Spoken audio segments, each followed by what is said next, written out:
Menace d'une censure. L'étau se resserre sur Michel Barnier avec un budget jugé inefficace, injuste et violent par Marine Le Pen. La chef de file des députés du Rassemblement national qui aurait entre ses mains l'avenir du gouvernement. Si le RN s'associe à la motion de censure, le gouvernement pourrait être renversé dès la semaine prochaine avec le vote sur le projet de loi de financement de la sécurité sociale.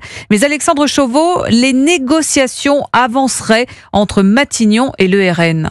Depuis leur rencontre lundi à Matignon, Michel Barnier et Marine Le Pen ne se sont pas reparlés directement, mais selon nos informations, leurs entourages maintiennent le contact et négocient autour des lignes rouges présentées par Marine Le Pen, la hausse des taxes sur l'électricité, le malus auto ou encore la réduction du budget de l'aide médicale d'État. Des discussions susceptibles d'inverser la vapeur, alors que jusqu'ici, l'indifférence de Matignon à l'égard du RN faisait clairement pencher la balance en faveur d'une motion de censure.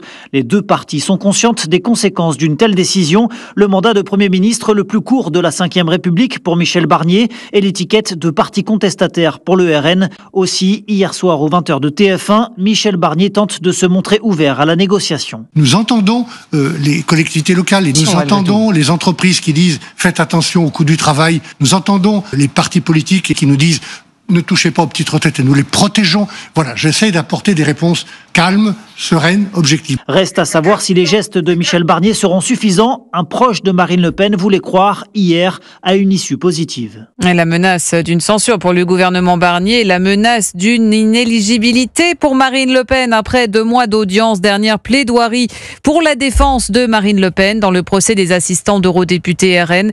Le parquet a réclamé 5 ans d'inéligibilité avec exécution provisoire. Cela priverait Marine Le Pen de la présidentielle de 2027.